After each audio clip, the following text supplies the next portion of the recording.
What's up, guys? Chris here with Gaming Kinda. A little more mood lighting today because my overhead light went zzz, pop, and the electrician will be here. We're going to look at that in like a day or two here. So, I wanted to talk about the World of Warcraft leveling experience and what this means for the MMORPG genre as a whole. So this applies to Final Fantasy players, World of Warcraft players, any other one. Those are the two that I'm currently subscribed to, so they are the two that I am most aware of. I have played every expansion between the two of them since A Realm Reborn in Final Fantasy XIV, and I skipped Warlords of Draenor in World of Warcraft, and that's it. So that's kind of my context. The problem with leveling, and it is absolutely possible that other MMOs have solved this that I just simply haven't touched well enough to understand, is that a game can suffer from success. And once a game is successful too many times in a row, they continue to expand, they continue to give new content to the community. The new player experience can be a little bit mangled. It can become muddy. And there's a couple of solutions to this. The current solution, and then we'll talk about what Shadowlands is doing different and what that means for the genre moving forward, is that you can say, you know what, that content was the best of its time, but you've seen our marketing, you've seen the hype, you've seen, Twitch and all of that, and you want to be in the current stuff, so we'll just skip it. Jump potions, skip potions, whatever you want to call them. We're going to jump your character right to the end. Sometimes in like a World of Warcraft state, we're going to put you through a trial so you have at least a crash course tutorial in it. Other times, like Final Fantasy XIV, you can actually choose to skip just the portion of play. You can skip your character forward, or you can skip just the story because the story can feel like an enormous barrier to entry. Or you can skip both, and usually there's a monetary wall behind this, but you honestly start to see it where, like, when you purchase a copy of World of Warcraft, there was a point where they started just being like, here you go, we're so sorry. That is option A. Now, the second option you can do is you can try to fix it retroactively, affordably. You can only spend so much time developing old content because your current player base won't be satisfied by that because they're not going to do that again. So you can only dedicate so many resources to that. And so we see this in experience boosting. This can be through more active systems like the heirloom system in WoW, or like the earrings and stuff that we get for experience in Final Fantasy XIV. Plenty of games do this. But it could also instead be done through increasing the amount of experience dropped through quests, or in the case of Final Fantasy XIV, where there's a required quest line, which we'll have to see how things like the campaigns of BFA and stuff age long term, pending this Shadowlands change. You just cut steps out. You just go back in 5.3 and you just say, hey, we're just going to cut like 100 quests out of ARR because they really were just fetch quests. And at the time they felt really good, but it's been a long time since then, and you just need to get through the content. The pro of the first system is that you get people into the content that they came to play. The downside is they lose that immersion. You end up with people who kind of don't know who different characters are, don't know the significance of different zones. They don't have any context for things. People say it makes them worse at playing, but I don't think questing actually makes you good at playing. So, like, that's a bigger issue. So I would just put that to the side for now. So if you feel that way, great. If you don't, great. Let's just ignore that as a thing.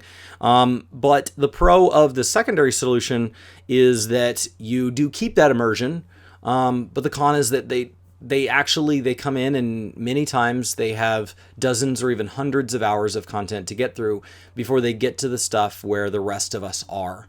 And maybe there's brief touch points. You put us into some form of a duty finder, party finder type system where we're encouraged to go back and play with them. Maybe you have the zones, have two different timelines in them, or have them drop a currency that's a little more current so that there's reasons for us to come back and them to see us. But ultimately, there's a line in the sand, and you're either at endgame or you're not in most of these games. Now, beyond this, there are other minute solutions, but we're here to talk about Shadowlands. So with those two being the primary ways that games solve this, right? Skip it or speed it up.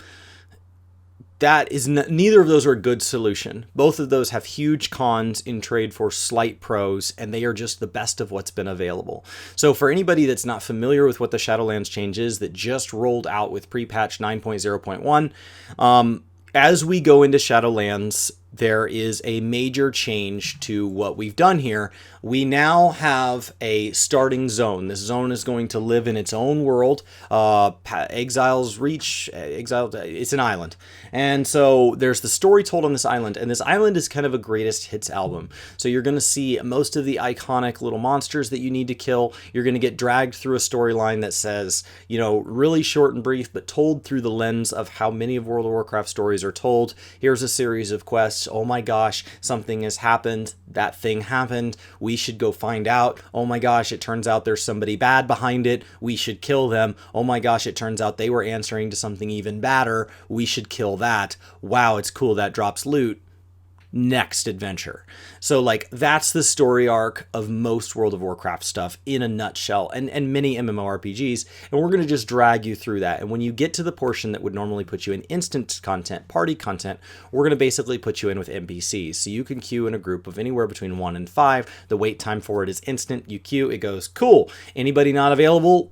We're just going to shove NPCs in there. Let's get you to the gameplay. Final Fantasy added this in their most recent expansion under the term Trust. They've added versions of it in previous expansions under the ability to bring a chocobo with you out in the world, or to bring a squadron in there once you unlock that. And yeah, so that system of just play the game. And along the way, we'll take things that would have traditionally been locked behind a class or a role quest or a whatever that'll teach you how to play your class, and and maybe those are placed in a trial tutorial. Maybe those are placed in class quests that you do along the way to unlock abilities. We'll take those things and we'll inject them into this story. And so there will be points in the story where they have quests that are like, by the way, since you're a druid, why don't you go over here? Or, oh my gosh, since you're a shaman, why don't you go over here? And it should feel relatively seamless. Execution isn't the point. The idea here is the concept, and that's all been injected into the same thing, where we also have our tutorials. And the tutorials are interesting because you also build in all of the stuff that teaches you how to actually play the game. And in theory, this is stuff that teaches you basics of all rotations, basics of what the concept of attacking a thing is, what the concept of not pulling too big of a thing is, what the concept of is using items, how quests work. And these are all things that were really well explained for their time in vanilla and in A Realm Reborn and in the first of any game, because we're teaching you our whole game. But if we rush you through that content or we skip over that content, those get left behind. Also, as there are changes to the combat system over time, in Final Fantasy XIV, we've had things like Protect removed. So playing through ARR now is not the same as playing through ARR then. In World of Warcraft, class rotations, class balances have changed so much over the years. The introduction of borrowed power systems, all of this. So playing vanilla now wouldn't even necessarily teach you in the same context, because current endgame is so drastically different than how it was then. It's why Classic can be successful with a totally different group of people. And it's why you can have people playing Final Fantasy XI, which inspired 1.0, and that's still live today, because they're just so different. So that's that being baked into a small isolated thing, right? Whether that be a shard in Final Fantasy XIV dedicated to this, or an island in World of Warcraft that's centered between, I think it's Northrend and somewhere, Lordaeron, I don't know, but location isn't the important part. But this island, this is this isolated thing, and if you make a change to the combat system, if you decide, you know what, we're going to start introducing more things that are off the global cooldown, or we're going to start really pushing the concept of crowd control, that CC, the ability to sleep things, net things, stun things, whatever. We're going to start really focusing on putting sockets in gear, or we're going to write any system, whether that be a loot system or a combat system. They can go back and put that into Exile's Reach. They can go back and insert that into a quest, insert that into, right? And for a minor change there, they can teach that person how that works. Now the question is, then what happens after this 1 to 10 experience? Well, honestly, I kind of agree with them here, where they said the thing you should do is you should give everybody a shared experience, a shared thing that they can all have in common, context of why we're doing what we're currently doing. So they need to do something to get from 10 to the current expansion that just rounds out their knowledge. Nothing makes you better than just time, right? Time in the saddle. all the classes in the world. See one, do one, teach one. Let's get out there. Let's do the doing. So where are we going to do this? Well, we should do this in the most recent expansion, because this is going to give you indicators of why the big baddie is the big baddie, why we're fighting for the good, why we're allied with people that are distasteful. Wherever we are in a story, why are we doing this? And you won't necessarily have all the context for that story, but that's fine. You get most of it, and then we move into the current expansion and you have that context, right? And that's important. And so for this example, moving into Shadowlands, you would have BFA. If this were in Final Fantasy today, you would move into Stormblood, which would be really important, because while going into the first for Shadowbringers is not necessarily reliant on Stormblood's story, moving into Bozja for your relic is. And so there is some context there that says, you know what, even if you kind of glaze through it, even if we speed up the experience, even if you don't do the whole war campaign or whatever we choose to cut as requirements, getting a general taste of these games is a good starting point. It's a good base knowledge to have on top of all these concepts we taught you.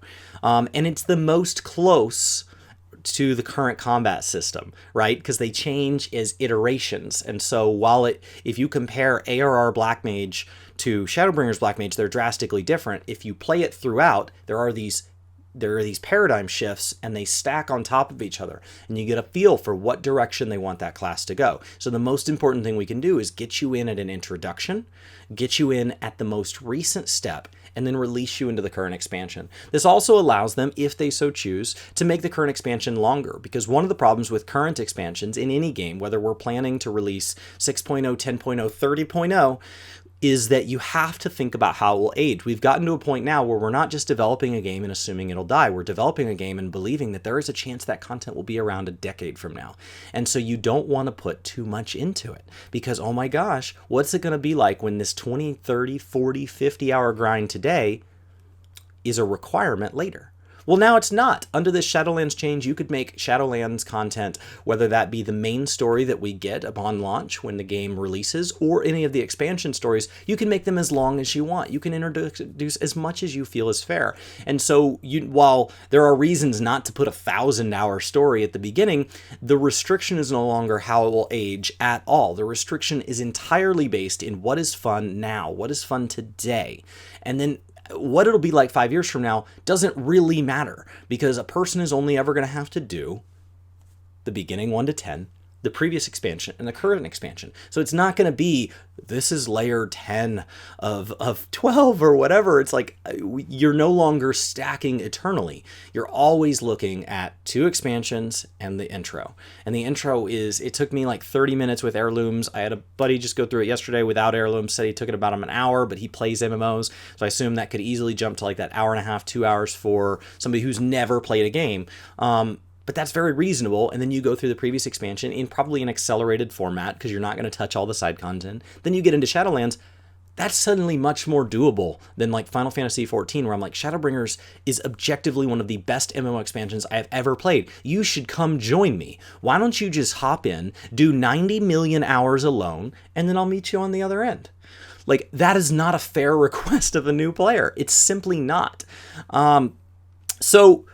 So how does this work moving forward? Well, WoW has multiple characters. 14, you have multiple classes on one character, right? You have all the jobs, but one character. When you go back to level it again, suddenly I'm invested. Oh my gosh, I played the current expansion. I've got a little bit of context, but I want to know more. I feel like there were some characters introduced that they gave me like a little bit of previously on, but like, why though? Like, what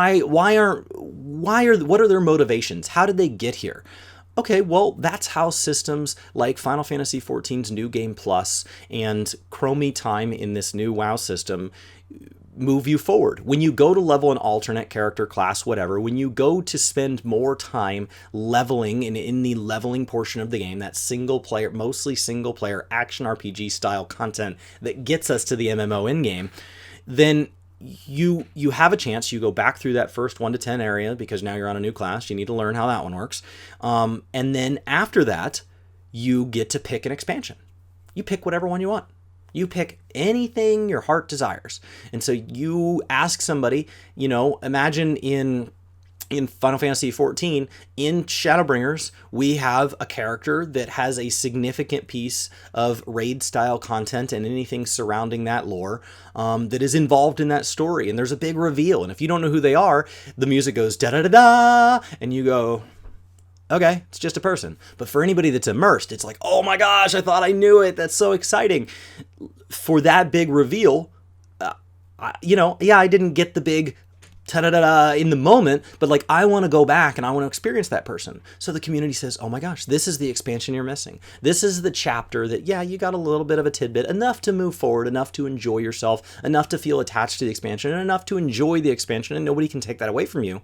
But your immersion, your understanding of the game could be deeper if you went and played X content, right? So as we move into Shadowlands or whatever future expansion, there could be a character, say a night elf that falls and is now, in with dark powers. You might wonder, how did they get here? How did that happen? Well, there was actually some expansions where that person was involved in the story. Why don't you go back and play Wrath of the Lich King? Why don't you go give that a shot? That was the first expansion where we had a cohesive narrative woven into the entire leveling experience. As you played dungeons, there was this Lich King that would kind of pop up and say things at the end of a dungeon, ha, you'll never get me, and then run off like a Waluigi type character, and that's there for you, and so you can go do that, and so you'll do that from your 10 to 50 grind, and then that character will be released into Shadowlands. And so it allows for, and once New Game Plus matures a little, maybe they'll add things like experience and stuff to it, so you could use it to level alternate jobs and get a taste of these things you missed at a time that you're doing it because you want to, not because you have to. And so there can be this joy because you're only there when you want to be. You can cut the resentment out of legacy content. Now the question then is, how do you level current stuff? How do you get into current stuff? And that's where I feel Shadowlands is really moving the needle forward as well. What they're doing here is they're saying, okay, once you get into current content, it kind of becomes a race. When you have a job, and both games are tackling this a little differently right now. Final Fantasy XIV, basically their artifact weapon for you WoW players, their relic for previous 14 players, it's ground up, and where you get the pieces you need for it, where you get all the components and the experience and the content surrounding it takes place in this Argus style zone for you WoW players, in like a Eureka style zone for returning 14 players. It takes place over there, and you do that on any class at level 71 plus. Any class in the current expansion, basically. As soon as you're one level into the current expansion, you can go in there. And I can unlock that weapon for my warrior by playing on my Black Mage. To get those components, I can also get them out in the outside world by going back to a Black Mage that's not even in the current content. It's in the content from before, legacy content, and I can go back and experience legacy content, and I can get components that I need. And so it really encourages just going out there and doing it. And Shadowlands is tackling it in a similar thought process, very different execution, which is really what I want to see these games learn. I want to see them learn from each other's thought processes and then do their own execution, because they do have unique and wonderful solutions that give us insight into this. And when they misstep, the other one can learn from it. So the way Shadowlands is doing it is you're just you have an option. You can play through the expansion again, right? I loved it. I want to do it again. Cool. But I have 30 characters or whatever. I don't want to do it 30 times. Fine. The moment you're done doing that, the moment you don't want to do that, you get a character and you say, you know what? I'd rather just start working on my in-game stuff now. Okay. And you are immediately pushed to the end of the story as if you just stepped out of the last day of the initial story. I assume that means you'll still have to do all the patch stories. We'll see how that ages. And you can start working on your daily and weekly grind. You're going to be going out into kind of world quest type content. You would be doing the equivalent of that open, and you could go do dungeons and things like that. And so you would effectively be in that same point in 14 where you're doing your daily leveling, you're doing your stuff and you'd be able to find current tomestones. If you were doing out in the world stuff, you could go do dailies in any zone. You just do things like you would on a normal character, except instead of receiving end game gear, instead of receiving your your raid gear each week, you're receiving lots of experience and pretty good gear. And you're building up things that you'll need later, right? So if you need a reputation with a covenant to be kind of capped out, you'll be able to have that. And so whatever the system in an expansion, what's interesting about what they're doing in Shadowlands is not how it applies to Shadowlands. Shadowlands could fall on its face, and everything they're doing that I'm describing is still a huge leap forward for MMORPGs.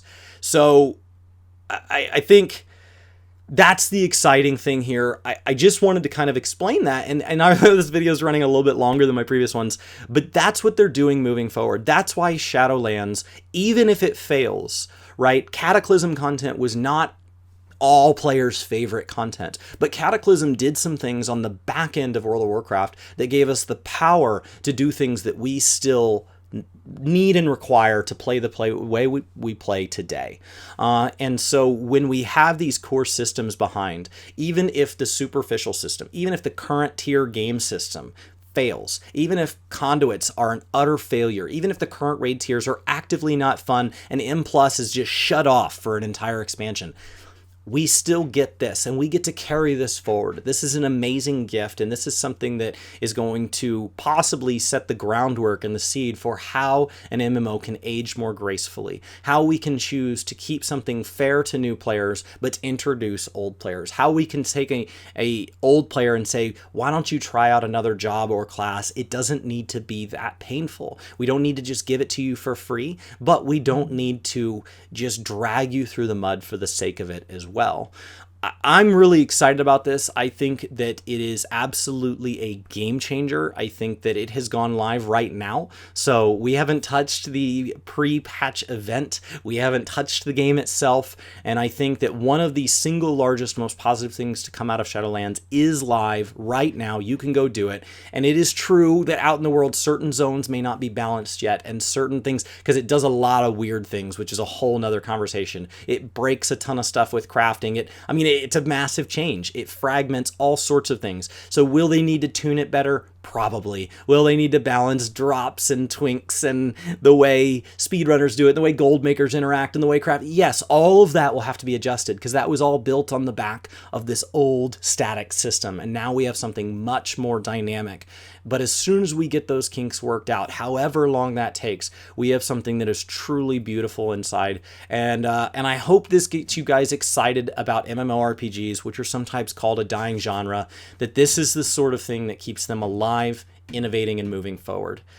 This wasn't necessarily a guide on Shadowlands. This wasn't necessarily direct content to tell you, how to play or what you should play, or even current news going on with the game, which there is a lot going on with Shadowlands, a lot good and a lot bad. But this was all about gaming, kinda. Thank you guys so much for hanging out. Have a fantastic day, and I'll see you next time.